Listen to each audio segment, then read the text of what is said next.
Assalamualaikum warahmatullahi wabarakatuh. Alhamdulillahi ala ni'amil zahirati wal batinah. Allahumma salli wa sallim wa barik ala nabiyyina Muhammadin ibni Abdillah wa ala alihi wa ashabihi wa man tabi'ahu bi ihsanin ila yaumil qiyamah, amma ba'd. Masyurul muslimin yang dirahmati Allah Subhanahu wa taala,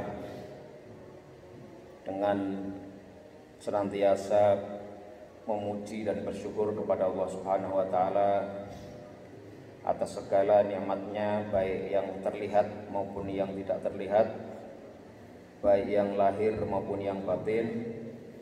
Insyaallah pada pagi hari ini kita akan melanjutkan ngaji hadis-hadis hukum yang ada dalam kitab Bulughul Maram, khususnya pada tema mengenai al-janaiz atau pengurusan jenazah. Pada pertemuan yang sebelumnya kita sudah membahas tentang hadis-hadis mengenai berapa jumlah takbir dalam sholat jenazah.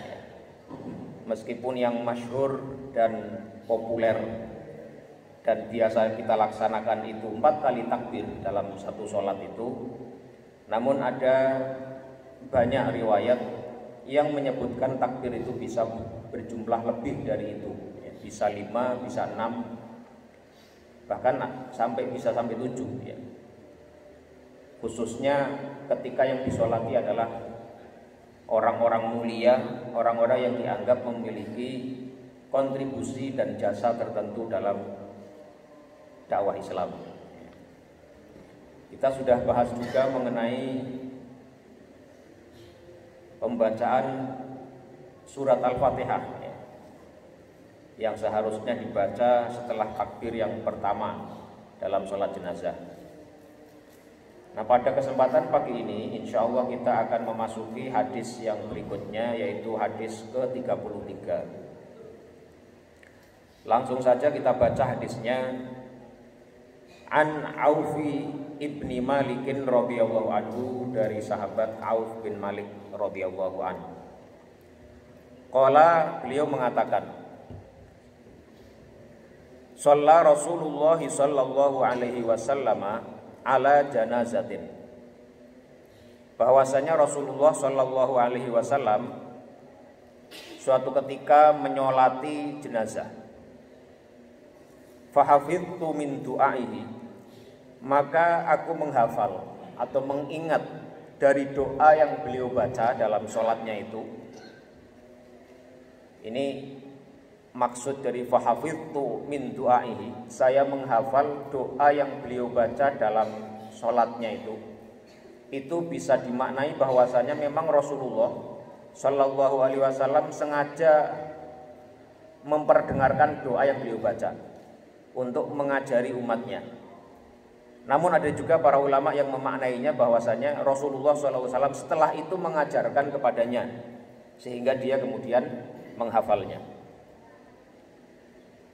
Apa doanya?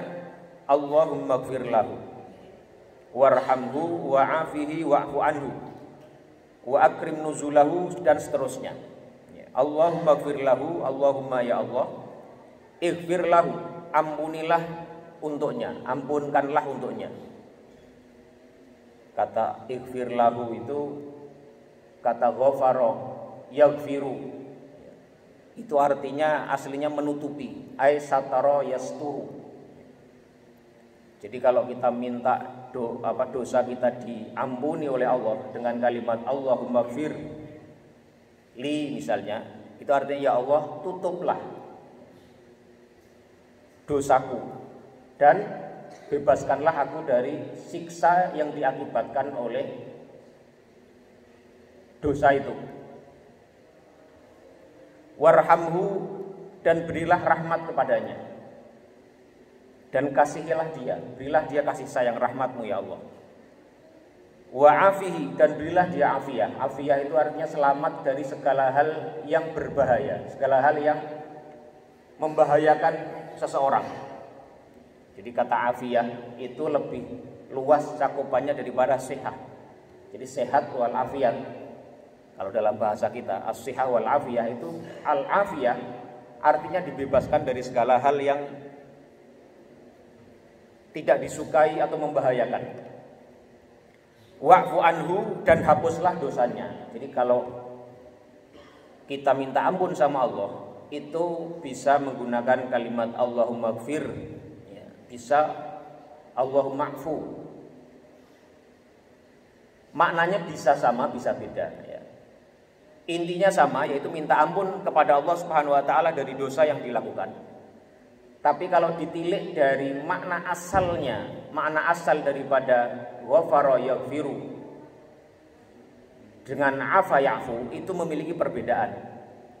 Kata ghafara yaghfiru itu artinya menutup. Jadi dosa kita ditutup. Kasih, Pak. Sedangkan kalau afa ya'fu itu menghapus. Jadi kalau para ulama itu membahas tentang perbedaan antara ghufron dengan afu, itu mereka mengatakan al-afu itu lebih kuat nilainya, lebih maknanya lebih dalam, karena dia menghapus bukan hanya menutup. Makanya doa yang Rasulullah SAW ketika mengajarkan kepada Aisyah yang harus dibaca ketika datang Lailatul Qadar itu menggunakan kalimat wa'fu anni. Allahumma innaka afuwun tuhibbul afwa fa'fu anni. Bukan ighfirli. Kenapa? Karena al-afu itu lebih kuat daripada al-ghufran atau maghfirah. Meskipun sebenarnya kedua kalimat ini bisa saling mewakili. Kalau kita berdoa Allahumma afu anni misalnya, itu ya sebenarnya sudah mencakup kata Allahumma gfirli. Sebaliknya juga sama, Allahumma gfirli, ya Allah tutuplah dosaku, itu sebenarnya juga mencakup makna wa'fu anni juga. Tapi kalau dibaca dua-duanya itu ada penekanan di masing-masing kalimat. Kalau al-ghufran atau Allahumma gfirli misalnya itu lebih kepada menutup. Tapi kalau Allahumma afu anni itu menghapus. Jadi intinya sama, intinya dosa kita itu, kita sudah melakukan dosa, melakukan kesalahan, itu mohon untuk dihapus atau ditutup sehingga kita tidak mendapatkan sanksi nanti di hari pembalasan. Wa akrim nuzulahu, dan muliakanlah turunnya dia. Nuzul, tempat dia menginap atau tempat dia menetap, ya. Wa wasi' mudkhalahu, dan luaskanlah mudkhalahu. Ini bisa dibaca mudkhalahu, bisa dibaca madkhalahu, dua-duanya benar. Tapi memiliki dua penekanan yang berbeda. Kalau kita bacanya wa wasi' mudkhalahu, itu artinya dan luaskanlah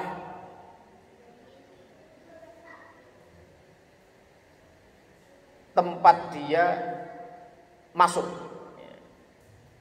Atau wa wasi' mudkhalahu itu artinya dan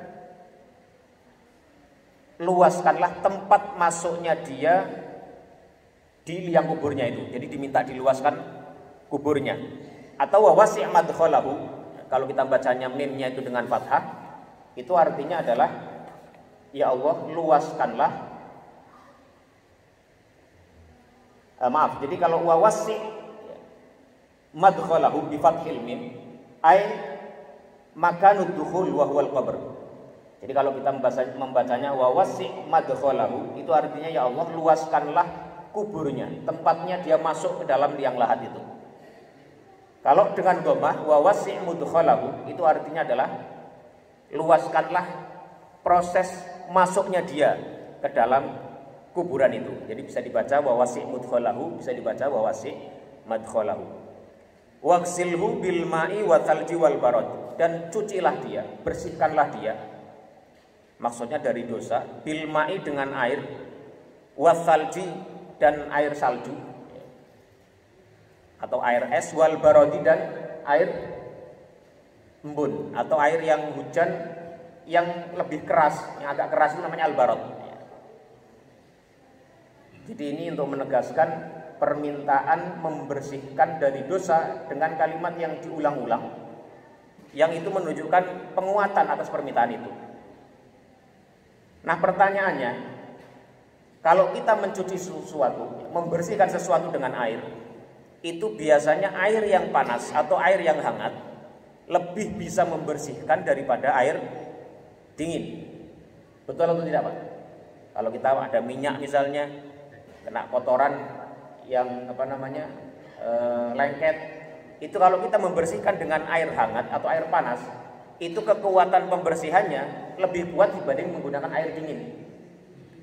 Mengapa di sini Rasulullah SAW itu mengajarkan meminta pembersihan dari dosa itu dengan kalimat bil ma'i wasalji wal barad, dengan air yang dan asalj, air salju yang dingin.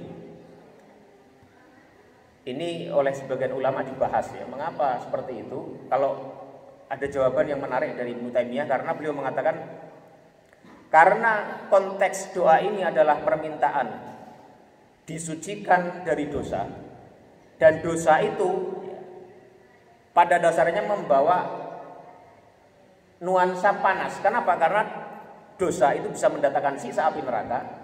Maka karena konteksnya begitu, maka kalimat yang lebih tepat dipilih adalah menggunakan air yang dingin, karena dia terkait dengan permintaan mensuci dari dosa yang panas, dosa yang membawa siksa api neraka. Ini jawaban Ibnu Taimiyah atas pertanyaan. Mungkin ada orang yang terfikir, kenapa kok mencuci dosa itu dengan air dingin, bukan air panas? Padahal air yang panas itu lebih kuat dalam menghilangkan noda, menghilangkan kotoran. Jawabannya itu karena ini terkait dengan dosa, dan dosa itu pada hakikatnya, pada dasarnya membawa rasa panas ya. Panas keingkaran kepada Allah yang mendatangkan juga panas api neraka. Karena itu maka datangnya redaksinya adalah waqsilhu bil ma'i wasalji wal barad wa naqtihi minal khotoya, dan bersihkanlah dia dari dosa-dosanya, kama naqaita tsaubal abyadha minad danas, sebagaimana engkau menciptakan ya. Ini sebagian ulama memaknai naqaita tsaubal abyadha minad danas, itu maksudnya menciptakan baju putih ya, yang bersih minad danas dari noda. Wa abdilhu daron khairan min darihi, dan berilah dia ganti tempat tinggal yang lebih baik dari tempat tinggal dia sebelumnya di dunia. Jadi kalau tempat di dunianya rumahnya ukurannya 74 meter persegi, itu diminta diganti dengan yang lebih baik. Kalau di dunia rumahnya nggak ada AC-nya, dimintakan lebih dingin di sana. Maksudnya ini adalah dimintakan rumah, tempat tinggal, tempat menetap yang lebih baik daripada apa yang dia tempati di dunia. Di dunia, di rumahnya kadang-kadang mendengar percekcokan, ada hal-hal yang tidak baik, kadang-kadang sakit. Tapi di rumah di hari akhirat nanti, di alam kubur tadi diberikan tempat yang lebih baik, yang tidak ada rasa sakit lagi, tidak ada cekcok lagi, tidak ada ketidaknyamanan lagi, tapi semuanya kenyamanan dan kenikmatan yang diberikan Allah di dalam rumah itu. Wa ahlan khairan min ahlihi, dan juga keluarga yang lebih baik daripada keluarga yang dia ditinggalkan di dunia. Ini maknanya bisa dimaknai dengan dua makna ya. Maksudnya bisa berarti mengganti sosoknya atau mengganti sifatnya. Jadi kalau di dunia ini keluarganya, misalnya keluarga yang tidak soleh ya, banyak ingkar kepadanya, banyak cekcok misalnya, banyak memusuhinya, atau tidak taat kepadanya, atau justru menyusahkannya, kita minta digantikan yang lebih baik. Baik digantikan sosoknya, diganti dengan balasan Allah yang lebih baik ya, baik bidadari atau yang lain-lainnya, atau diberikan yang lebih baik sifatnya.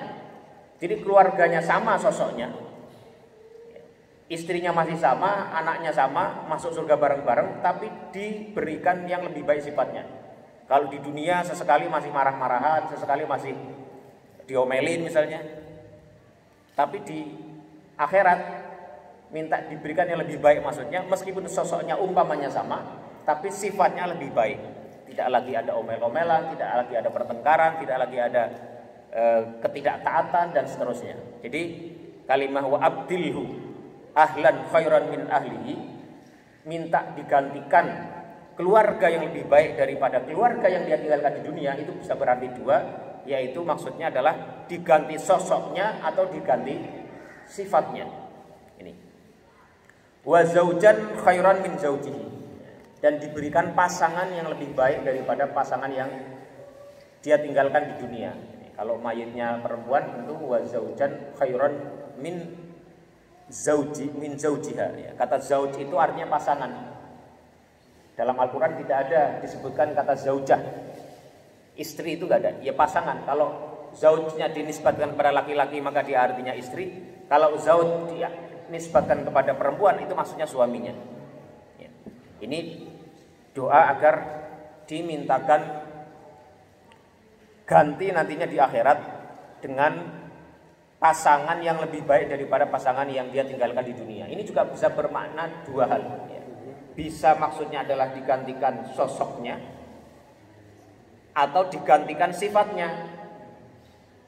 Jadi kalau seorang perempuan itu nanti meninggal dunia, kalau dia masuk surga,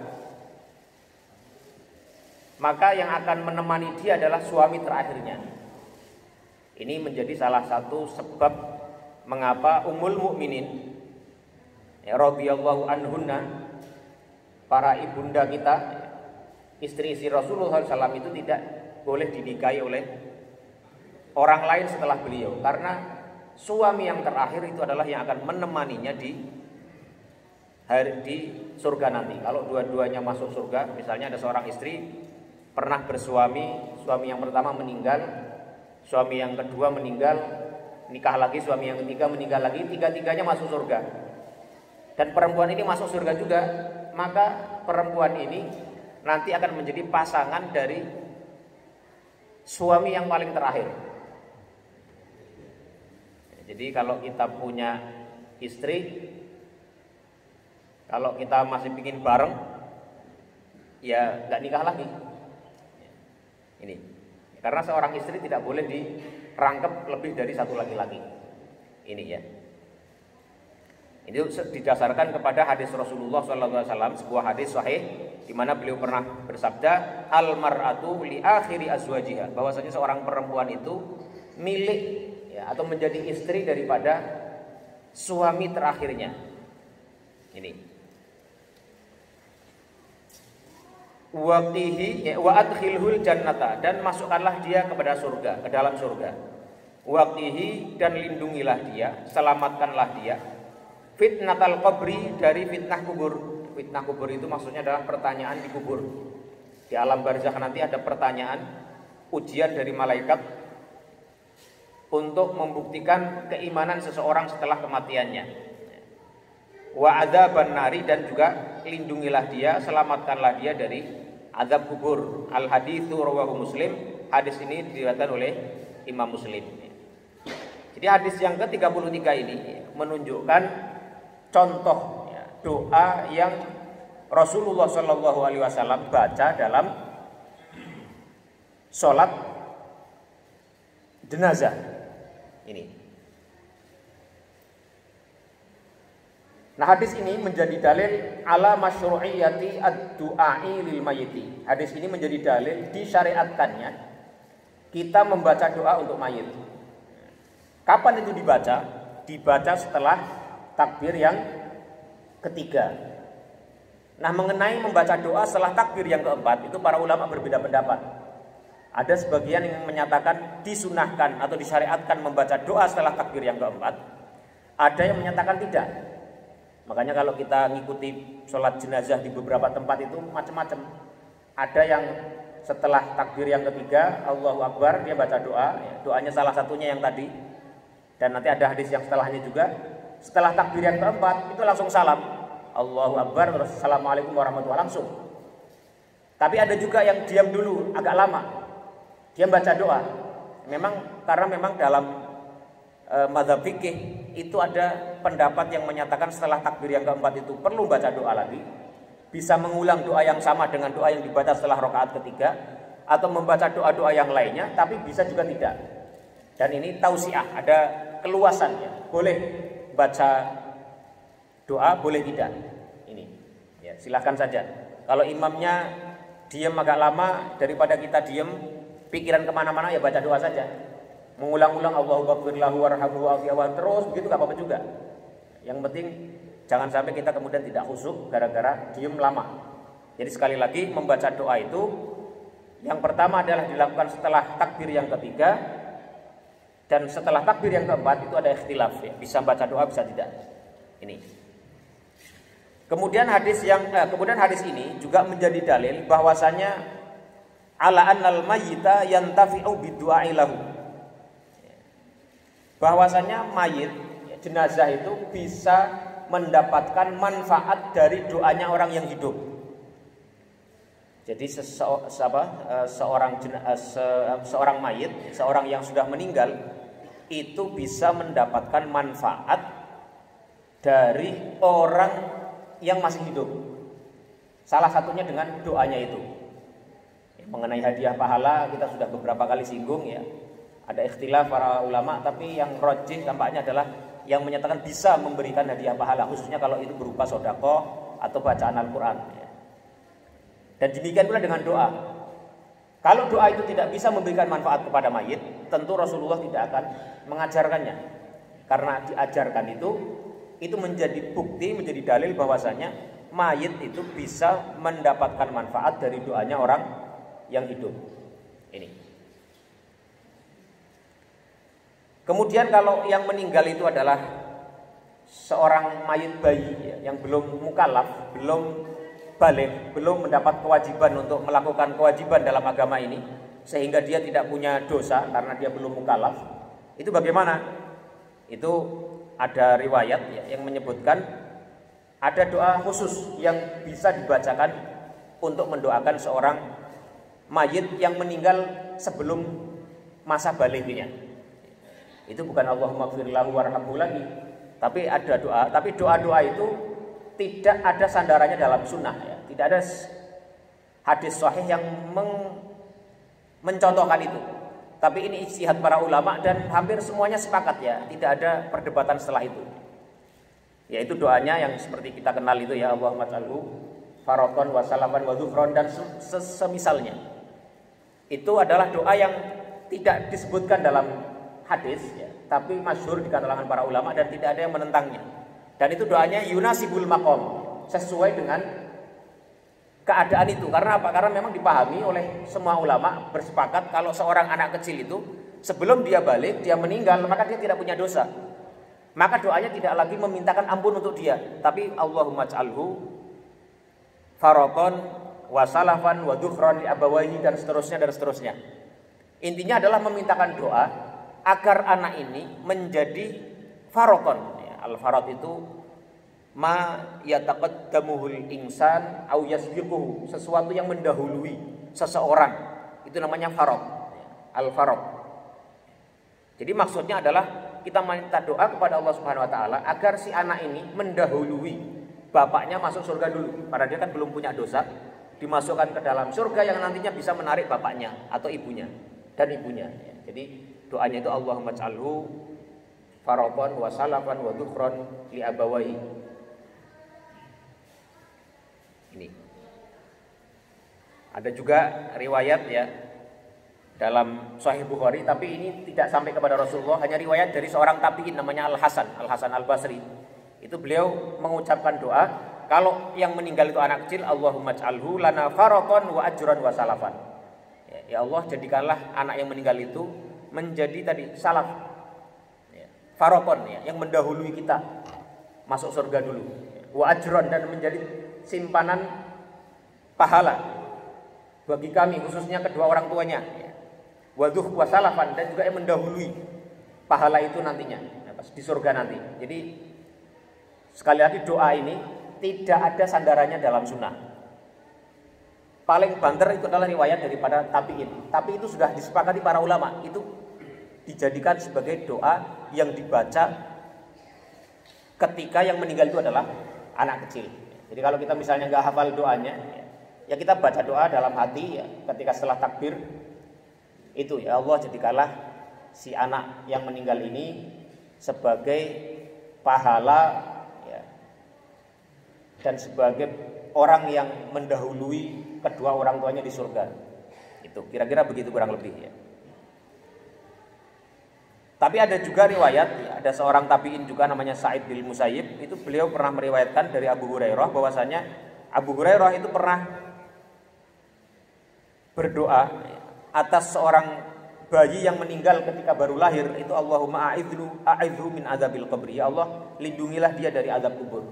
Tapi semua itu adalah ijtihad ya, yang tidak ada sandaran khusus dari Nabi, tapi para ulama rata-rata berpegangan bahwasanya doa yang lebih yunasibul maqam, yang lebih tepat bagi anak kecil yang meninggal itu adalah mendoakannya agar si anak ini bisa menjadi simpanan pahala bagi kedua orang tuanya di akhirat nanti, dan mendoakan kepada orang tuanya agar diberikan kesabaran dalam menghadapi ujian. Jadi di antara doa-doa yang sering dibaca itu Allahumma ij'alhu faratan liwalidayhi wa dzukran.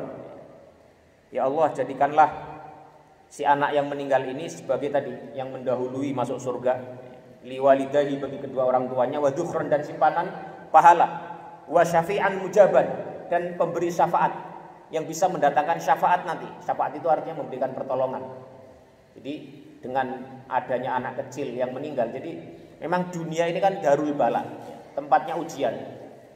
Tapi kalau itu dipahami dengan baik, sebenarnya semua ujian itu kalau ditanggapi dengan baik, direspon kita dengan baik oleh kita sebagai mukmin, itu memberikan fadilah yang besar di surga nanti. Seperti tadi, orang yang kehilangan anak kecilnya belum balik, sudah meninggal duluan, pasti sedihnya minta ampun. Tapi itu kalau dimaknai, diterima dengan ridho atas takdir dan qada dan qadar Allah Subhanahu wa taala, bersabar, itu akan menjadi timbangan pahala yang sangat bermanfaat nanti di hari kiamat. Bisa menjadi penyafaatnya, tambahan syafaat atas izin Allah tentunya ya. Bisa memberikan syafaat. Wa syafi'an mujaban. Allahumma tsaqil bihi mawazinahuma. Mendoakan agar kedua orang tua yang ditinggalkan oleh mayat bayi tadi, jenazah yang mayit yang belum balik tadi, diperberat timbangan amal baiknya.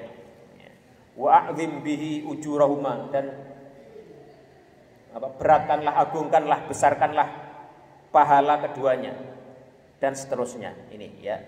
Ini contoh doa ketika yang meninggal itu adalah seorang bayi yang masih kecil, yang belum balik. Hadis yang ke-34, wa an Abi Hurairah radhiyallahu anhu, dan dari sahabat Abu Hurairah radhiyallahu anhu, qala, beliau mengatakan, kana Rasulullah sallallahu alaihi wasallam idza shalla ala janazatin yaqul, bahwasanya Rasulullah sallallahu alaihi wasallam biasanya kalau beliau salat jenazah, beliau mengucapkan doa. Doanya itu antara lain Allahumma ighfir li hayyina wa mayyitina wa syahidina wa ghaibina wa shaghirina wa kabirina, dan seterusnya.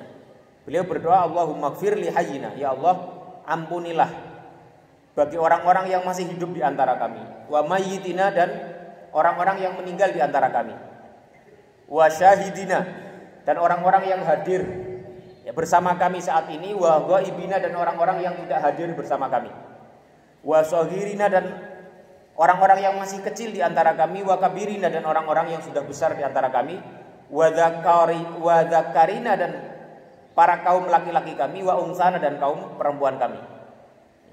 Allahumma man ahyaitahu minna fa ahyihi 'alal Islam. Ya Allah, semoga orang-orang yang Engkau tetapkan mereka masih hidup minna di antara kami, fa ahyihi 'alal Islam, maka tetapkanlah kehidupan dia 'alal Islam, di atas jalan keislaman. Wa man tawaffaitahu minna, dan barang siapa yang Engkau wafatkan minna dari antara kami, fatawaffahu 'alal iman, maka wafatkanlah dia atas dasar keimanan. Mungkin ada yang bertanya di antara kita, mengapa doa Rasulullah kalau mendoakan Allahumma man ahyaitahu minna fa ahyihi 'alal Islam. Ya Allah, orang-orang yang Engkau tetapkan masih hidup di antara kami, tetapkanlah mereka hidup dalam keislaman. Tapi ketika Rasulullah berdoa orang-orang yang diwafatkan, maka tetapkanlah dia atas keimanan. Kepada yang orang yang hidup, Rasulullah doakan tetapkanlah dia atas keislaman. Kepada orang yang meninggal, mintanya tetapkanlah dia atas keimanan. Itu apa bedanya? Memang sekali lagi ya, dalam istilah-istilah agama itu, term-term keagamaan itu ada yang bisa saling mewakili. Antara iman dan Islam itu bisa saling mewakili. Tapi kalau disebutkan bersama-sama, itu ada perbedaan yang ingin ditekankan dari dua kalimat itu. Seperti tadi kata ghafara yaghfiru dengan afa ya'fu. Ya. Allahumma gfir dengan Allahumma afu. Itu maknanya bisa saling mewakili, bisa saling menggantikan. Tapi ketika disebutkan dalam satu redaksi yang sama, itu pasti punya penekanan yang berbeda-beda. Jadi tadi kalau Allahumma gfir itu lebih pada menutup ya, dan mengampuni agar tidak disiksa. Tapi kalau al-afu itu menghapus. Sama iman dengan Islam ini, kalau dalam bahasa kaidahnya itu kalimat yang idza ijtama'a, apa namanya, ikhtalafa wa idza ikhtalafa ijtama'a. Jadi ada dua kalimat yang dia itu kalau berada bersama-sama dalam satu kalimat, dalam satu redaksi, dia maknanya berbeda. Tapi kalau disebut salah satunya, itu bisa bertemu maknanya. Jadi mewakili salah satu dengan yang lainnya. Itu idza ijtama'a ikhtalafa, idza ikhtalafa ijtama'a. Nah, di sini Rasulullah SAW memintakan agar orang-orang yang ditetapkan Allah dalam kehidupan ini masih diberikan kehidupan itu, diberikan keislaman. Kenapa? Karena Islam itu mewakili ibadah kita kepada Allah dalam bentuk yang kelihatan, syariat yang kelihatan. Jadi sholat, puasa, haji, zakat, itu semua adalah suatu ibadah yang secara umum bisa diperlihatkan. Tetapi kalau iman itu adalah sesuatu yang dalam hati. Dan Islam itu ditetapkan berdasarkan yang zahir. Jadi kalau kita melihat ada orang setiap hari datang ke masjid, ikut sholat, kalau pas zakat ikut zakat, apapun isi hatinya, dia meskipun itu sholatnya pura-pura, dalam hatinya dia misalnya tidak percaya dengan Allah dan Rasulnya, dia masuk Islam hanya pura-pura. Kalau dia mati, karena kita lihat dia ikut sholat, dia ikut zakat, kalau berpuasa dia ikut kelihatan berpuasa, ikut buka puasa bersama, itu kita hukumi dia sebagai seorang muslim. Kalau dia mati, dia meninggal, kita sholati, mandikan, kita sholati, kita kuburkan sebagaimana orang Islam. Meskipun dalam hatinya dia mungkin saja aslinya menolak keyakinan terhadap Allah dan Rasulnya misalnya. Tapi kalau iman, itu adalah keyakinan dalam hati. Dan iman itulah yang nanti akan lebih bermanfaat dia di hari kiamat, di hari akhirat. Bukan yang kelihatan. Makanya karena itulah ketika Rasulullah mengajarkan doa Allahumma man ahyaitahu minna fa ahyihi 'alal Islam, itu tetap sesuai dengan kaidah itu, bahwasanya Islam itu lebih banyak digunakan dalam kerangka kita menghukumi di dunia.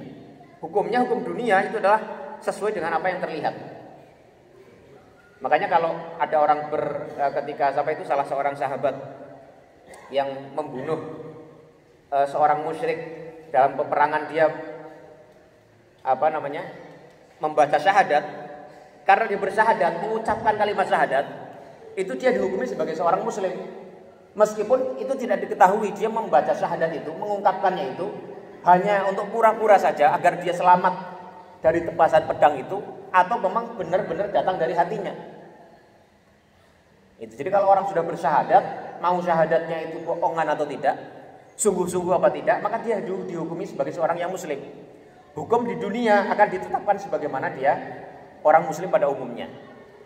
Tapi nanti yang benar-benar akan bermanfaat di hari akhirat itu adalah yang didasari atas keimanan. Makanya ketika orang itu meninggal, doanya Allahumma waman tawaffaitahu minna fatawaffahu alal iman. Dan orang-orang yang kau wafatkan, wafatkanlah dia dalam keadaan iman. Karena iman itulah yang akan bermanfaat bagi dia. Semua ibadah lahir dia, sholat, zakat, kalau tidak didasari oleh fondasi keimanan yang benar, tauhid yang benar, itu akan sia-sia. Makanya doa Nabi itu begitu. Ini mengapa doanya beda antara orang yang hidup dengan orang yang mati, itu maknanya seperti itu. Allahumma la tahrimna ajrahu. Ya Allah, janganlah engkau haramkan atas kami pahalanya. Itu maksudnya adalah para ulama itu memaknai pahala kita mengurus jenazahnya, baik memandikannya, takziah kepadanya, mensolatkannya, mengkafaninya, memakamkannya itu. Bukan maksudnya kita minta tidak diharapkan atas pahala dia yang dia lakukan dari amal soleh dia kepada Allah, bukan. Tapi maksudnya adalah pahala kami atau kita mengurusi jenazahnya, baik melayatnya, takziah, memandikan, mensolati, menguburkannya dan seterusnya. Itu Allahumma la tahrimna ajrahu wa la tudillana ba'dahu, dan janganlah engkau sesatkan kami setelah kematiannya itu.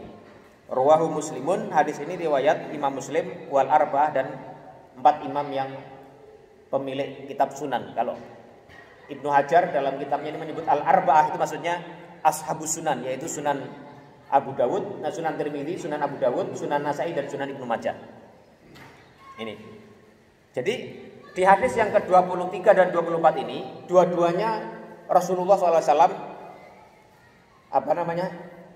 riwayat dari Rasulullah SAW mengenai doa yang kita baca untuk atau saat kita sholat jenazah. Kalau doa yang pertama tadi itu khusus untuk mayit, lebih banyak kepada mayitnya. Tapi doa yang kedua ini bersifat umum, baik yang hidup maupun yang mati, bagi si mayit maupun orang yang menyolati semua didoakan. Nah karena itu kalau kita membaca dua-dua doanya ini, para ulama berpendapat sebaiknya dibaca yang umum dulu, yang Allahumma ighfir li hayyina wa mayyitina wa syahidina wa ghaibina dan seterusnya. Yang umum dulu, baru baca tadi Allahumma ighfir lahu warhamhu wa'afi dan seterusnya. Jadi yang umum dulu baru baca yang khusus. Yang umum misalnya bisa dibaca dua-duanya setelah takbir yang ketiga, atau yang setelah takbir yang ketiga doa umum, kemudian setelah takbir yang keempat doa yang yang khusus boleh, atau dibalik pun sebenarnya nggak apa-apa juga, tidak ada ketentuan. Itu hanya masalah kira-kira tepatnya seperti apa gitu saja. Jadi ini ada keleluasaan ya, kalau kita membaca doa untuk mayit, ini salah satu contohnya. Kalau dihafal lebih baik. Kalau kita nggak bisa hafal ya, bisanya hanya mengulang-ulang Allahumma ighfir lahu warhamhu wa'afu, nggak apa-apa, itu ulang-ulang saja, nggak masalah. Atau nggak hafal juga, ya pakai bahasa Indonesia tapi dalam hati. Itu.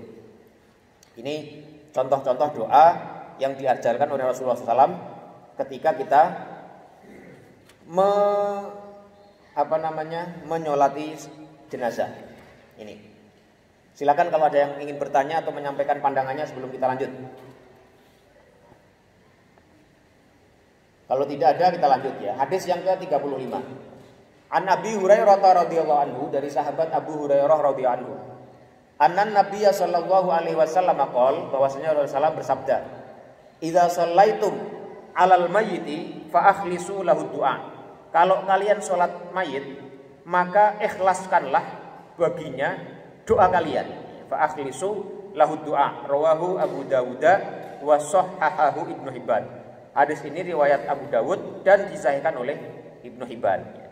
Hadis ini menjadi dalil bahwasanya orang yang datang menyolati mayit itu diharapkan melakukan ini, fa akhlisu lahu du'a, mengikhlaskan, memurnikan doa untuk si mayit itu.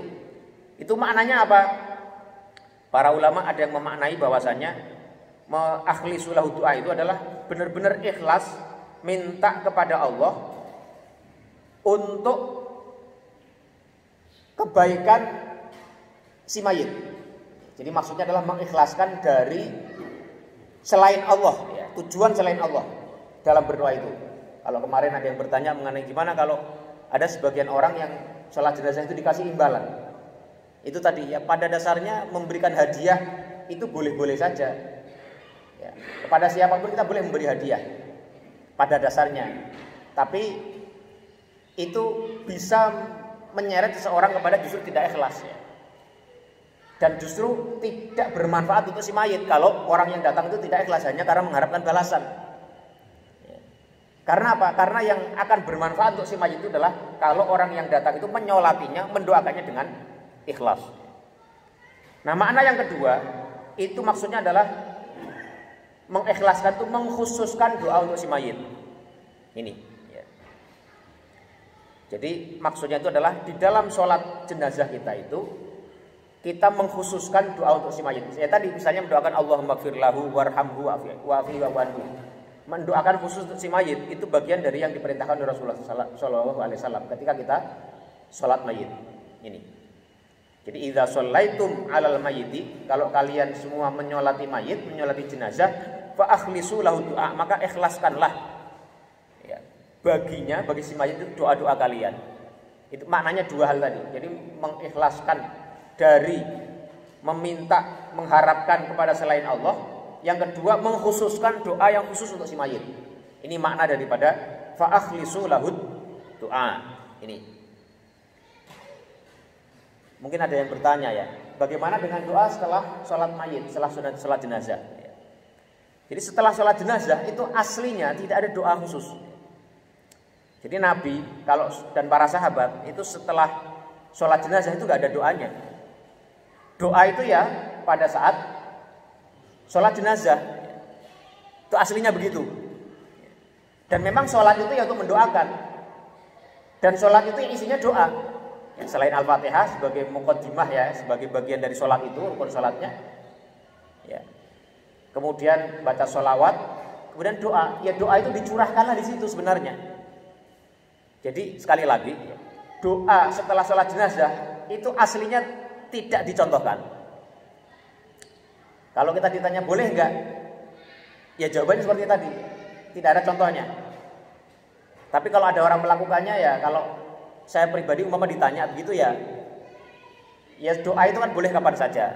Tapi kalau mau lebih baik, ya fa khairul hadi Muhammadin sallallahu alaihi wasallam, sebaik-baik petunjuk adalah petunjuk Nabi. Jadi Nabi enggak melakukannya, sahabat enggak melakukannya, para tabi'in enggak ya. Sebenarnya enggak perlu. Doanya itu sudah dilakukan pada saat sholat itu. Ya boleh saja dia mau doain lagi setelah sholat, setelah dikuburkan, boleh-boleh saja doain. Tapi kalau dalam prosesi ritual sholat jenazah itu aslinya adalah setelah sholat jenazah itu tidak ada kekhususan untuk berdoa setelah itu. Ini ya, ini mohon dipahami. Jadi kalau ada orang setelah sholat jenazah nggak lagi ditutup dengan doa, itu sebenarnya ya itu yang lebih sesuai sebenarnya.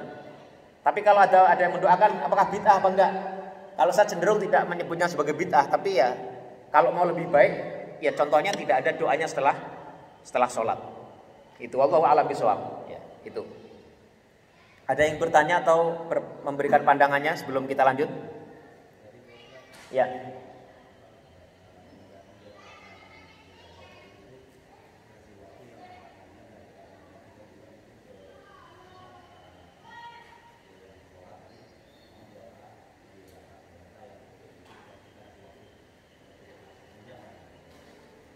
Ya.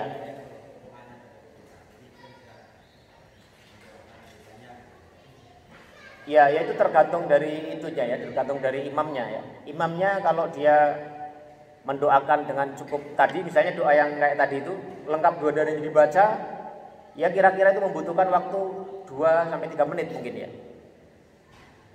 Ya bebas saja ya, mau singkat tapi khusyuk tidak masalah juga.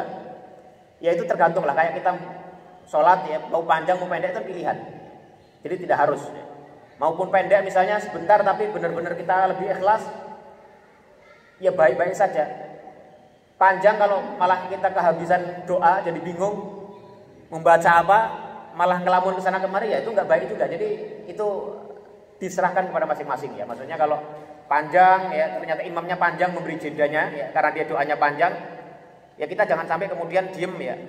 Diulang-ulang saja nggak masalah. Allahumma gfir lahu terus umpamanya nggak hafal yang lain-lain, itu tidak masalah juga.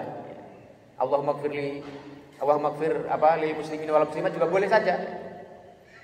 Tidak ada batasan. Rabbana atina fid dunya hasanah juga apa-apa, karena memang doa jenazah tadi ada yang khusus mendoakan mayit, ada yang sifatnya umum untuk kebaikan bersama.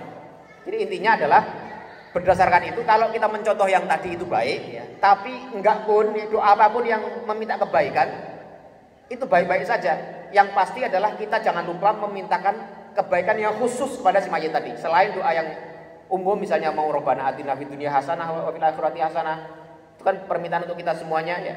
Tapi ada yang jangan lupa yang khusus untuk si mayit, karena ada perintah wa akhlisu lahu du'a. Dan makna wa akhlisu lahu du'a maknanya bisa dua, yaitu kita mengikhlaskan, memurnikan niat kita berdoa hanya kepada Allah. Yang kedua, mengkhususkan doa yang diperuntukkan untuk si mayit itu. Ya, ada yang lain, Pak? Kalau nggak ada kita lanjut, ya. Hadis yang ke-36, An Abi Hurairah radhiyallahu anhu, dari sahabat Abu Hurairah radhiyallahu anhu. Anin Nabi sallallahu alaihi wasallam qala, dari Nabi sallallahu alaihi wasallam, beliau bersabda, asri'u bil janazati, bersegeralah kalian dalam hal jenazah. Ini maksudnya apa? Maksudnya apalah? Apakah hanya sebatas bercepat-cepat dalam menggotong jenazah itu dari tempat dia disolati sampai ke kuburan, ya, ke pemakaman, atau mempercepat proses secara umum? Ini para ulama terbagi dua pendapatnya. Ada yang berpendapat bahasanya maksudnya adalah mempercepat jalan menuju dari dari tempat dia di mana disemayamkan menuju ke pemakamannya. Itu disunahkan mempercepat. Ada yang memaknainya maksudnya adalah mempercepat prosesnya. Jadi jangan ditunda-tunda kalau tidak ada keperluan yang khusus. Yang ketiga, ada yang memaknainya itu bisa masuk kepada dua-duanya. Jadi maksudnya adalah wa asri'u bil janazati, itu adalah mempercepat proses penanganan jenazah itu. Jangan ditunda-tunda kalau tidak ada kebutuhan atau alasan yang khusus. Jadi semakin dipercepat prosesnya, ya, tentu tempo cepat yang tidak membuat madorot atau mafsadat. Cepat tapi ya yang normal lah gitulah, cepat tapi normal. Maksudnya tidak ditunda-tunda sampai harus nunggu lama, ya. Itu, ya. Jadi asri'u bil janazati, percepatlah oleh kalian dalam bab jenazah. Maksudnya tadi bisa mempercepat proses secara keseluruhan, atau lebih khususnya ada yang menyebutnya mempercepat dalam proses perjalanan dari penyemayaman jenazah itu kepada tempat pemakaman. Fa in taku sholihatan, kalau jenazah itu adalah jenazahnya orang yang soleh, orang yang baik-baik, fa khairun tuqaddimunaha ilaihi, maka itu adalah satu kebaikan yang Anda semuanya itu mempercepat jenazah tadi kepada kebaikan itu. Jadi akan menguntungkan si jenazah itu. Jenazah itu akan mendapatkan kebaikan lebih cepat kalau memang dia adalah orang yang soleh. Ini. Wa in taku siwa dzalika, kalau dia bukan orang yang seperti itu, jadi maksudnya adalah orang yang tidak baik. Ini cara memilih bahasa. Kadang-kadang memilih bahasa itu penting, ya. Orang memilih diksi, ya, dalam berkomunikasi itu kadang-kadang maknanya sama, tapi kalau diungkapkan dengan ungkapan yang berbeda, itu memiliki penekanan yang berbeda. Jadi Rasulullah ini dengan ketinggian rasa beliau itu mengungkapkan kalau dia tidak seperti itu. Jadi bukan kalau dia orangnya adalah orang yang bejat atau orang yang ahli maksiat, bukan begitu. Tapi kalau dia mengatakan kalaulah dia orang yang soleh, ya, fa in taku sholihatan, kalau dia jenazah yang soleh, fa khairun tuqaddimunaha ilahi, maka kebaikan yang Anda percepat baginya jenazah itu kepadanya, gitu ya, kepada kebaikan itu. Tapi kalau dia bukan termasuk yang seperti itu, nah itu maksudnya adalah orang yang bukan orang yang soleh, bukan orang yang baik, orang yang ahli maksiat. Nah itu ya kebalikannya. Jadi itu maknanya sama, tapi menggunakan bahasa yang berbeda untuk tujuan tertentu. Nah kita ini kadang-kadang itu juga pemilihan bahasa itu seperti itu, ada maknanya. Kayak misalnya kalau kita misalnya punya asisten rumah tangga, itu menyebut pembantu dengan asisten itu kan beda.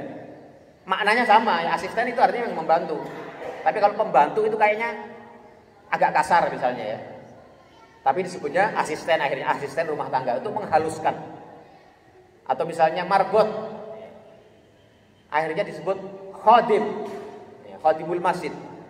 Maksudnya sama sebenarnya ya, orang yang melayani masjid itu. Tapi pemilihan bahasa itu kadang-kadang penting karena memiliki asosiasi yang bisa membantu orang itu menjadi berbeda menanggapi makna itu ya. Aslinya sama tapi bisa berbeda penekanannya. Ini. Fa in taku wa in taku siwa dzalika, dan kalaulah si jenazah itu bukan termasuk yang tadi, maksudnya orang yang tidak baik, tadaunahu an riqabikum. Kalian segera meletakkan dia dari pundak kalian. Makanya sebagian ulama menyatakan maksudnya mempercepat jalannya. Karena apa? Karena itu tadi ada kalimat tadaunahu an riqabikum. Umumnya orang membawa jenazah itu adalah dipandu, digotong, di pundak. Makanya kalimatnya fasarun tadaunahu an riqabikum, sehingga kalau Anda mempercepat jalan menuju pemakaman itu, maka segera Anda bisa meletakkan keburukan yang Anda bawa di keranda yang Anda bawa itu. Jenazah yang buruk itu, yang bukan orang ahli ibadah, orang yang soleh itu. Ini. Tapi kata tadaunahu ya, an riqabikum itu bisa bermakna majazi. Maksudnya adalah sesuatu yang kalian sedang tanggung, yaitu tanggungan jenazah, baik mulai dari mengkafaninya, memandikannya, mengkafaninya, menyolatinya sampai nanti menguburkannya. Jadi maknanya bisa luas seperti itu. Ini ya. Ini hadis yang ke-36 ya. Hadis ini ya sekali lagi menjadi dalil disyariatkannya kita mempercepat proses pengurusan jenazah. Ini. Tetapi ada catatan itu tadi ya, wal isra'ul ma'muru bihi fi hamlihi wa huwa makana fi rifqin waludwin ya. Meskipun itu kalau kita cepat-cepat ya, itu jangan cepat-cepat yang justru membawa masadat. Buru-buru misalnya bawa keranda sampai kelihatan apa namanya? Tidak khusyuk, kemudian itu enggak perlu begitu ya, enggak perlu begitu. Ini.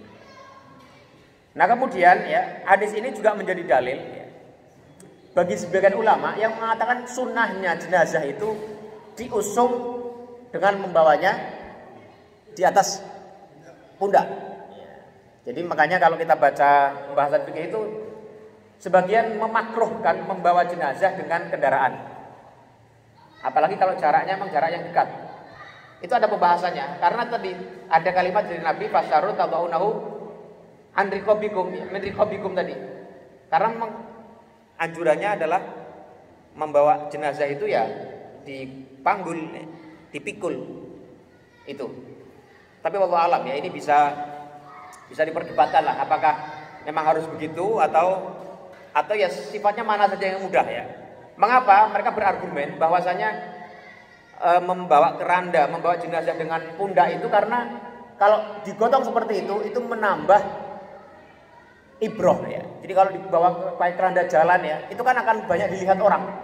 Dan itu akan lebih memberikan memberikan pelajaran kepada orang yang melihatnya. Kalau dalam mobil kan nggak terlalu nendang gitu mauidhohnya itu yang kedengaran mobil aja. Itu sebagian pendapat para ulama ya, wallahu a'lam bishawab. Ya, silakan saja ini kalau mau diperhatikan seperti itu ya lebih baik ya membawanya di atas keranda. Tapi kalau memang jaraknya kayak misalnya di sini sampai pemakaman yang biasa di mana itu?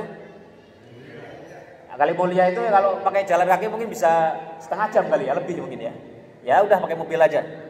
Ini. Ya. Bisa lebih mungkin ya, itu. Ya. Ini. Jadi sekali lagi para ulama itu banyak yang berpendapat bahwasanya sunnahnya dalam membawa jenazah itu adalah dipikul, ya, dipanggul di atas pundak kita. Ini saya lanjutkan satu kali lagi ya, sambil nunggu 10 menit setelah syuruk ya. Kalau bagi yang mau sholat sunnah itu bukan langsung setelah syuruk, karena memang kita itu diharamkan sholat setelah matahari terbit sampai kira-kira sepenggalahan satu tombak, itu kira-kira 10 sampai 15 menit. Ya. Hadis yang ke-37, an Abi Hurairah radhiyallahu anhu qala, dari sahabat Abu Hurairah radhiyallahu anhu beliau mengatakan, qala Rasulullah sallallahu alaihi wasallam, bahwasanya Rasulullah bersabda, man syahidal janazata hatta yusalla 'alaiha falahu qirat. Barang siapa yang menyaksikan ya, hadir dalam bab jenazah hatta yusalla 'alaiha, sampai jenazah itu disolati, falahu qiratun, maka baginya adalah qirat. Kata qirat itu adalah mi'yar fil wazni wa fil qiyas. Itu adalah alat ukur untuk mengukur berat maupun volume. Jadi ya wallahu alam, intinya untuk mengukur berat maupun volume besaran itu bisa dengan qirat. Nah, qirat itu besarannya bisa beda-beda, volumenya bisa beda-beda, beratnya bisa beda-beda.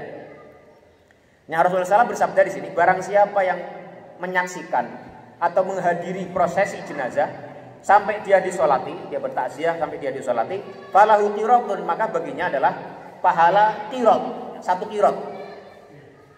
Wa man syahidaha hatta tudfana falahu qiratani. Dan barang siapa yang menyaksikan, menghadiri prosesi jenazah sampai dia dimakamkan, falahu qiratani, maka baginya 2 qirat.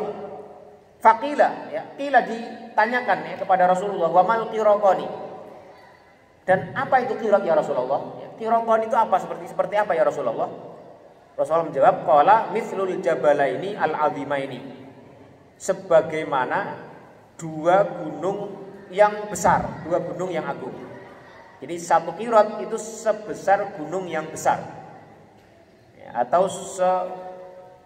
seberat 2 gunung yang besar. Ya.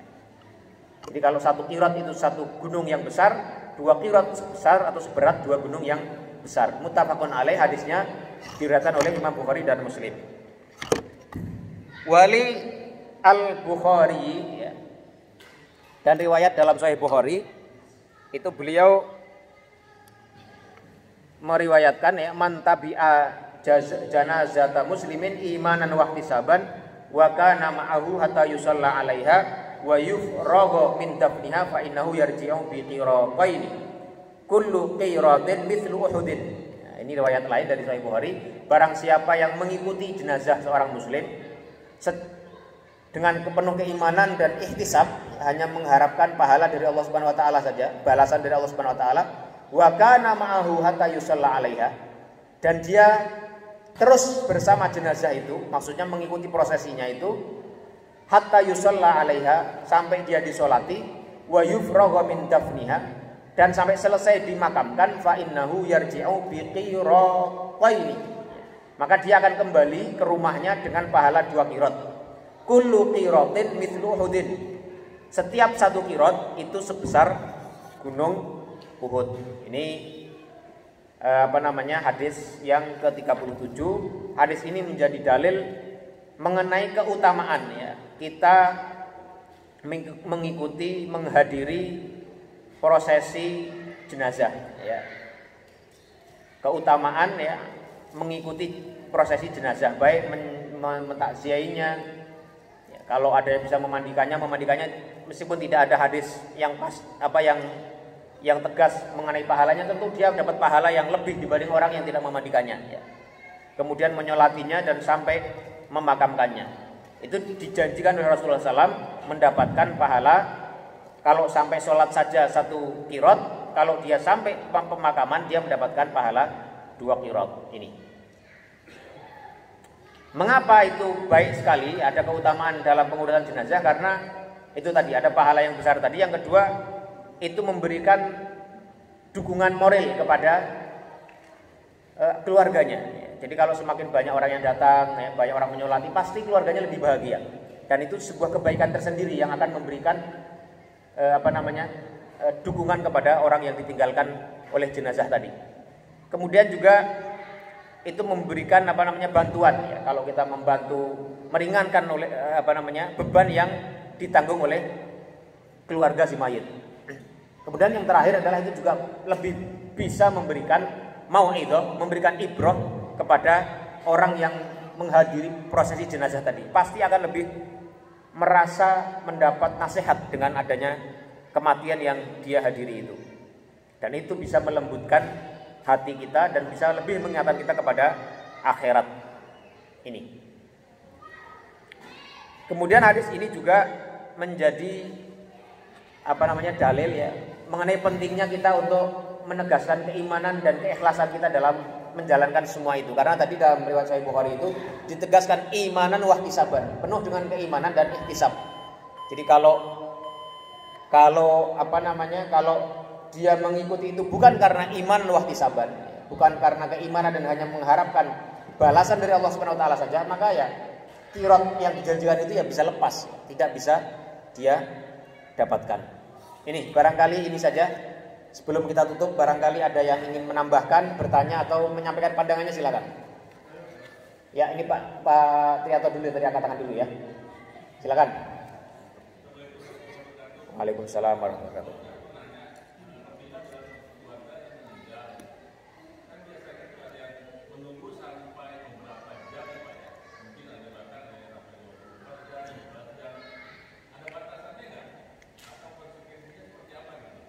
Ya. Jadi yang pertama harus dipahami bahwasanya prinsip dasar dalam penyelenggaraan prosesi jenazah itu lebih cepat lebih baik. Seperti tagline-nya Pilpres. Ya, lebih cepat lebih baik. Tentu kecepatan yang tidak menimbulkan mafsadat, ya. Sekali lagi kecepatan yang tidak menimbulkan masalah lain lagi. Itu yang pertama. Kedua, menunggu kalau dalam batas waktu yang normal itu tidak masalah, ya. Jadi menunggu kalau dalam batas waktu yang normal tidak masalah. Jadi kalau misalnya, jadi tidak ada batasan khusus berapa lamanya. Itu diserahkan kepada uruf dan diserahkan kepada bagaimana jenazah itu bisa tetap tidak berubah baunya atau fisiknya karena lama tidak dipendamkan. Jadi rata-rata mayat berubah berapa lama? Hah? Wallahu alam, kita nggak tahu. Itu diserahkan kepada pengetahuan itu. Jadi tidak ada batasan. Ya, larangan misalnya tidak boleh menunggu jenazah lebih dari 3 hari misalnya, itu nggak ada. Itu diserahkan kepada tadi. Ukuran normalnya seperti apa? Tapi kalau misalnya sampai harus menunggu 2 hari, mungkin kalau sehari mungkin masih normal kan ya. Misalnya kalau jenazah kalau dimandiin meninggal hari ini, ditunggu sampai besok pagi itu mungkin masih oke, nggak ada masalah ya.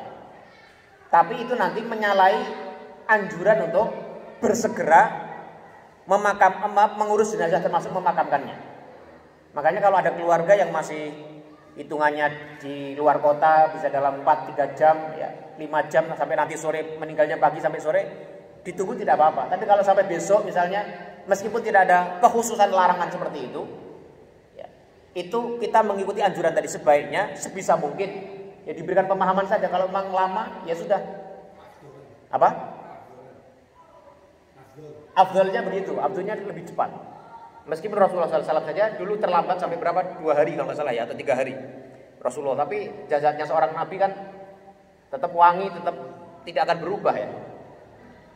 Jadi ini ya, sekali lagi tidak ada batasan khusus mengenai berapa lama boleh ditunda proses pemakaman jenazah. Tapi prinsip dasarnya adalah asri'u bil janazah. Persegerakanlah, percepatlah proses jenazah itu. Itu ya. Wa a'lam bishawab. Ada Pak Daso, silakan.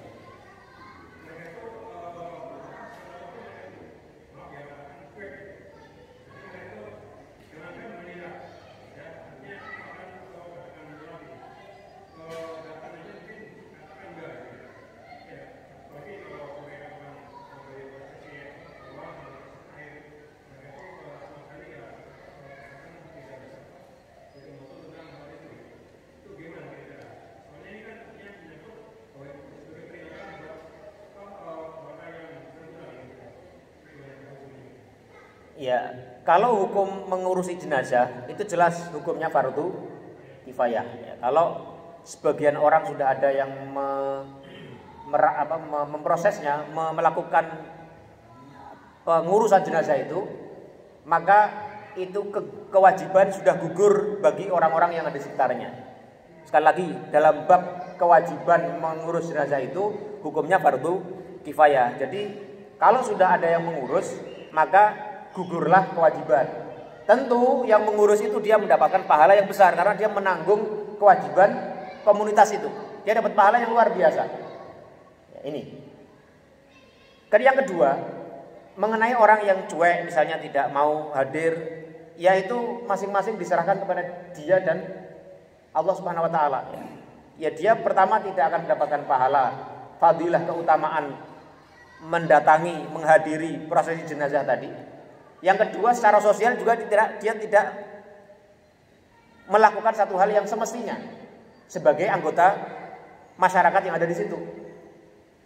Jadi kalau dia nanti meninggal, siapa yang mengurus dia? Kan tetangganya juga, ya kan? Kan orang-orang lain juga. Nah itu sebenarnya pelajaran buat dia. Terus bagaimana? Ya kita kan nggak mungkin memaksakan sesuatu ya. Ya sudah, ya kita kalau bisa memberikan nasihat dengan baik ya, tidak dengan memaksa, dengan cara yang hikmah ya. Lihat-lihat caranya, lihat-lihat waktunya, lihat-lihat nuansanya. Fabiha wa ni'mat. Ya maka itu baik sekali kalau kita bisa memberikan nasihat pada orang-orang yang seperti tadi. Kalau tidak ya sudah, kita yang bisa hadir, kita yang bisa ikut mengurus, kita ikhlaskan saja ya. Sudah, kita nggak usah berpikir tentang orang lain. Jangan kemudian orang yang seperti itu membuat kita tidak ikhlas. Wah itu kok tidak mau ngurus, saya ngurus. Ya seperti ini bisa mengganggu memang ya, mengganggu keikhlasan seorang. Tapi kita sebagai seorang mukmin terus berupaya tadi imanan wahtisaban, hanya mengharap balasan Allah saja. Mau orang lain itu ikut serta atau tidak, mau orang lain cuek atau tidak, itu jangan mempengaruhi, jangan sampai kita terpengaruh juga. Itu memang mungkin berat ya, itu berat, kadang terganggu dengan orang sekitar kita. Tapi itulah tantangan kita beribadah, itulah ujian yang Allah berikan kepada kita. Setiap ujian itu pasti ada balasannya. Sampai mati mic-nya, jadi habis baterainya. Jadi kita memang harus selesai Pak. Jadi kita tuliskan aja Pak ya. Tapi jelas Pak Darso ya. Jadi kita ya monggo Pak. Sebentar Pak, Rasidi dulu. Sebentar, ada yang bertanya dulu.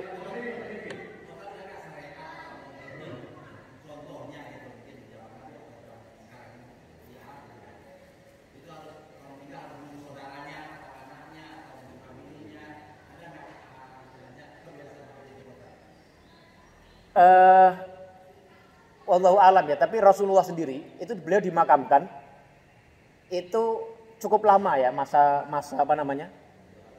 tunggu beliau itu karena memang para sahabat ingin memastikan dulu siapa pengganti beliau sebagai pemimpin umat Islam. Itu artinya ada alasan, ada sebab yang memang menjadikan mereka menunda proses itu. Mengenai harus menunggu atau tidak, itu ya diserahkan kepada masing-masing. Kalau dalam sumber-sumber hukum, dalam hadis-hadis atau nggak ada kekhususan itu. Harus menunggu, boleh menunggu, tidak boleh menunggu, keluarganya itu nggak ada. Yaitu diserahkan kepada uruf, ya, sesuatu yang memang lazimnya dilakukan di masyarakat masing-masing. Kalau menunggu ya boleh, tadi kan ya, menunggu boleh selama itu tadi tidak mendatangkan mafsadat, misalnya jenazahnya jadi sudah bau atau apa. Tapi sekali lagi prinsip dasarnya adalah sebaik-baiknya kita mengurus jenazah adalah menyegerakan dengan cara yang tidak menimbulkan mafsadat yang lain itu. Jelas Pak ya? Ya. Pak Rasidi, monggo. Nah. Nah. Saya tinggal di Azalea ini kurang lebih 15 tahun.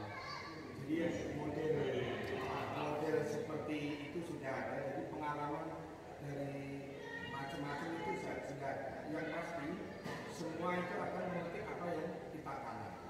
Jadi yang orangnya aktif, ya biasanya yang mengantarkan jenazahnya juga banyak.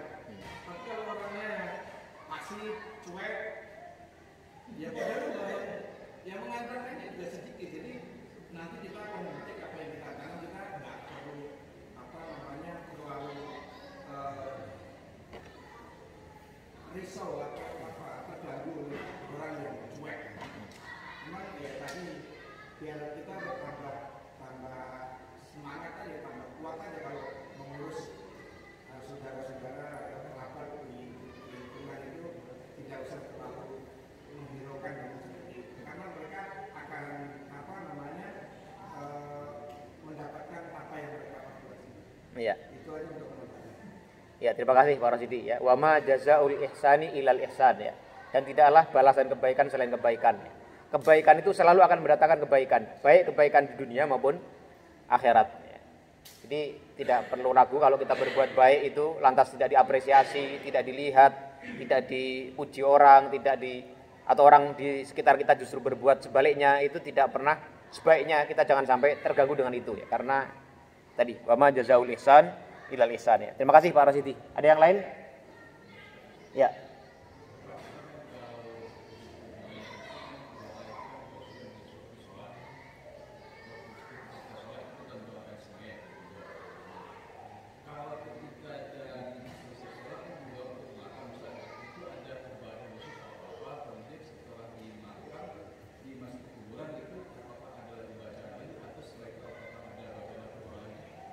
Ya, kalau setelah disolati, memang menurut riwayatnya tidak ada doa-doa khusus ya. Setelah sholat atau saat mengiring jenazah itu tidak ada.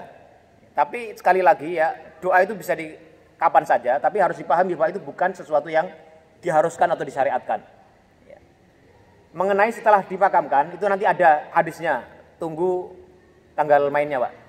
Pada waktu dan frekuensi yang sama insya Allah ya. Tadi nanti ada riwayat apa yang Rasulullah SAW lakukan setelah jenazah itu dimakamkan. Itu ada hadisnya. Insya Allah nanti Pak.